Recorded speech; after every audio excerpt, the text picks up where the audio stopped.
ತೊಂದರೆ ಆಗಿದ್ದೇನೆ ಪ್ರಯೋಜನ ಆಗಿದೆ?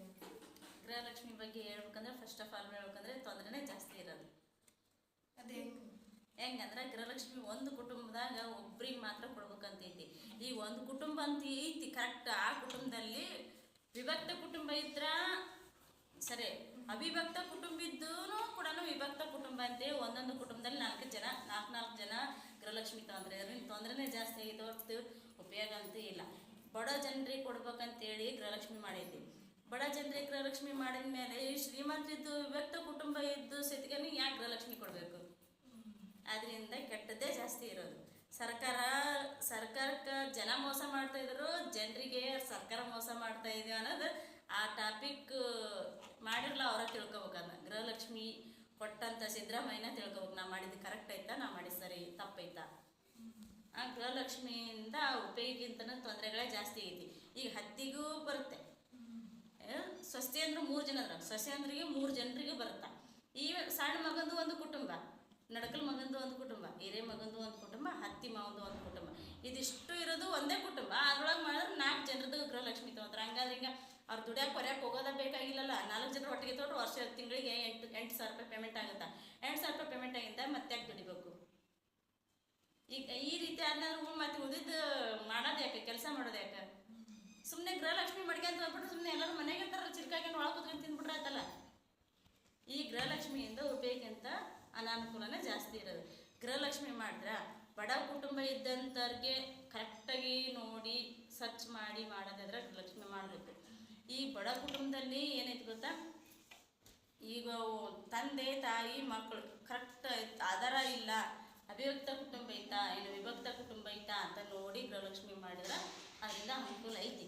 ಅನುಕೂಲ ಐತಿ ಅನ್ನೋದಕ್ಕಿಂತಲೂ ಈಗ ಒಂದು ಕುಟುಂಬದಲ್ಲಿ ವಿಭಕ್ತಿ ಕುಟುಂಬ, ಅತ್ತೆ ಮಾವ ಗಂಡ ಮಕ್ಕಳು ಇಷ್ಟಿರ್ತಾರೆ. ಅವ್ರಿಗೆ ಗೊತ್ತಾ, ಈಗ ಅತ್ತಿಗೆ ಬರ್ತಾ, ಅತ್ತಿಗೆ ಬಂದರೆ ಈ ಸೊಸೆಗೆ ಬರಲ್ಲ. ಅತ್ತಿ ಏನು ಮಾಡ್ತಾಳೆ, ಸೊಸೆಯರನ್ನ ನೆಡ್ಸ್ಕೊಳಕಂತ. ಅದರಿಂದ ಜಾಸ್ತಿ ದುರುಪಯೋಗನೇ ಐತೆ ಹೊರತು ಅನುಕೂಲತೆ ಅಂತ ಇಲ್ಲ. ಬಡವರಿಗೆ ಅನುಕೂಲ ಆಗುತ್ತಲ್ಲ, ಬಡವ್ರಿಗೆ ಅನುಕೂಲ ಐತೆ ಕರೆಕ್ಟ್. ಈ ರೀತಿ ಒಂದು ಕುಟುಂಬ ಚೆನ್ನಾಗೈತೆ ಅಂದ್ರೆ 10 ಕುಟುಂಬ ಕೆಟ್ಟೈತೆ ಗೃಹಲಕ್ಷ್ಮಿಯಿಂದ. ಇದು ಸಿದ್ದರಾಮಯ್ಯ ಒಂದ ಮಾಡಲಿಲ್ಲ, ಗೃಹ ಜ್ಯೋತಿ ಮಾಡ್ದ, ಶ್ರೀ ಶಕ್ತಿ ಮಾಡ್ದ, ಆಮೇಲೆ ಗೃಹಲಕ್ಷ್ಮಿ ಮಾಡ್ದ. ಇದ್ರೊಳಗೆ ಯಾವ್ದು ಅನುಕೂಲ ಆಗುತ್ತಾ ಯಾವ್ದು ಅನುಕೂಲ ಆಗಲ್ಲ. ಈಗ ಗೃಹ ಜ್ಯೋತಿ ಮಾಡ್ದ, ಗೃಹ ಜ್ಯೋತಿ ಮಾಡಿದ್ನಿ ಅಂದ್ರೆ ಈಗ ನೋಡಿ ಬಡವ್ರಿಗೆ ಮಾತ್ರ ಕರೆಂಟ್ ಬಿಲ್ ಬರಲ್ಲ.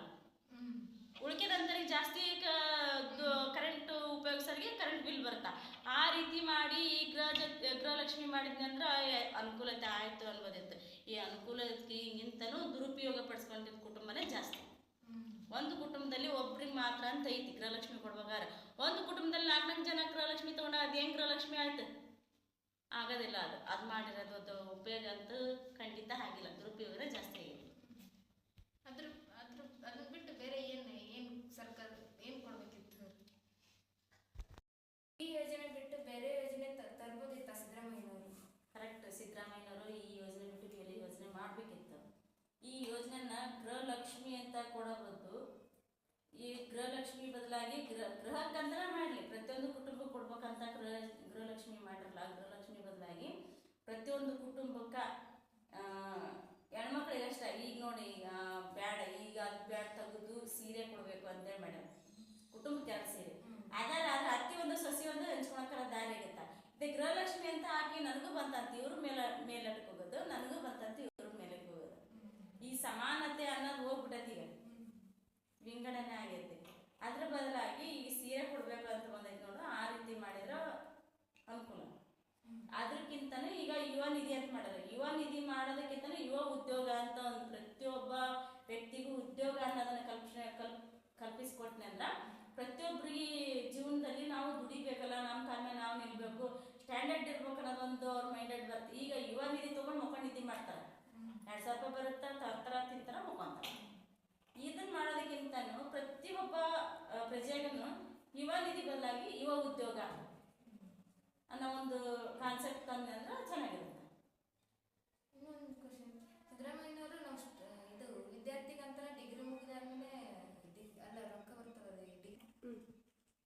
ಗೃಹಲಕ್ಷ್ಮಿ ಬಗ್ಗೆ ಅನುಕೂಲತೆ ಹೇಳ್ಬೇಕಂದ್ರೆ ಕಡುವು ಬಡುವ ಕುಟುಂಬಕ್ಕೆ ಅನುಕೂಲ ಆಗೈತಿ. ಯಾರೂ ಇಲ್ಲಪ್ಪ ಮನೆಯಲ್ಲಿ, ಗಂಡನೂ ಇಲ್ಲ ದುಡಿಯಕ್ಕ, ಹೆಂಡತಿ ಮಕ್ಕಳು ಅಂತ ಆದಂಥ ಕುಟುಂಬಕ್ಕೆ ಅದು 2,000 ರೂಪಾಯಿ ಅನುಕೂಲ ಆಗೈತಿ.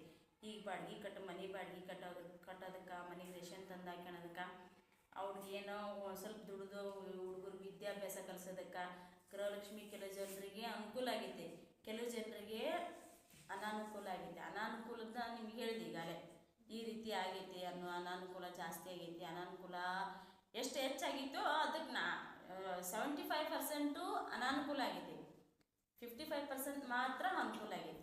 ಬಡ ಜನರು ಯಾರ ಕುಟುಂಬ ಐತೆ ಆ ಕುಟುಂಬಕ್ಕೆ ಮಾತ್ರ ಅನುಕೂಲ ಆಗೈತಿ. ಇದನ್ನು ನಾವು ಬಳಸ್ಕೊಂಡ ನಮ್ಮ ಜೀವನ ನಡೆಯಕತ್ತೈತಪ್ಪ ಅನ್ನೋರಿಗೆ ಅನುಕೂಲ ಆಗೈತಿ. ಈಗೇನೈತಿ ಎಲ್ಲನೂ ಸೌನಾಗಿದ್ದು ಎಲ್ಲರೂ ಅವಿಭಕ್ತ ಕುಟುಂಬ ಇಟ್ಕೊಂಡು ವಿಭಕ್ತ ಕುಟುಂಬ ಇಟ್ಕೊಂಡು ಅವಿಭಕ್ತ ಕುಟುಂಬಕ್ಕೆ ತಮ್ಮದಂದ ಜೀವನ ನಡೆಸೋರಿಗೆ ಅನುಕೂಲ ಆಗೈತಿ. ವಿಭಕ್ತ ಕುಟುಂಬ ಇದ್ದ ಕಾಸಿ ಎಲ್ಲರೂ ಒಟ್ಟಿಗೆ ಇದ್ದು ತಮ್ಮದೆಲ್ಲ ಬೆನಿಫಿಟ್ ಇಟ್ಕೊಂಡು ಮತ್ತು ಇದನ್ನು ಬಳಸ್ಕೊಂತಾರ ದುರುಪಯೋಗಕ್ಕೆ ಬಳಸ್ಕೊತಾರ. ಅದರಿಂದ ಅವ್ರಿಗೆ ಅನುಕೂಲ ಇಲ್ಲ. ಬಡ ಕುಟುಂಬಕ್ಕೆ ಮಾತ್ರ ಅನುಕೂಲ ಇರೋದು. ಎಲ್ಲದು ಯಾವ ರೀತಿಯಿಂದ ಬಳಸ್ಕೊಂತಾರ ಅಂದ್ರೆ ಪ್ರತಿಯೊಂದನ್ನು ನೋಟೇಟ್ ಮಾಡಿ ಪ್ರತಿಯೊಂದು ಇದು ಈ 2,000 ರೂಪಾಯಿದಾಗ ನಾ ಇಷ್ಟೇ ರೇಷನ್ ತಂದು ಹಾಕಿಬೇಕು, ಮನೆಗೆ ಇಷ್ಟೇ ಹಾಲಿನ ಖರ್ಚು ತೊಗೋಬೇಕು, ಇಷ್ಟೇ ನಾನು ಮಕ್ಕಳಿಗೆ ವಿದ್ಯಾಭ್ಯಾಸಕ್ಕೆ ಬಳಸ್ಕೋಬೇಕು, ನಾನು ದುಡ್ದಿದ್ದು ಮಕ್ಕಳಿಗೆ ಎತ್ತಿಟ್ಕೋಬೇಕು ಅಂತ ಯಾವ ಕುಟುಂಬದಾಗ ಬಡ ಕುಟುಂಬದಾಗ ಇಲ್ಲಿ ಆಗಿದ್ದು ಆ ಕುಟುಂಬಕ್ಕೆ ಅನುಕೂಲ ಆಗಿದೆ. ಇಷ್ಟೊತ್ತಿನ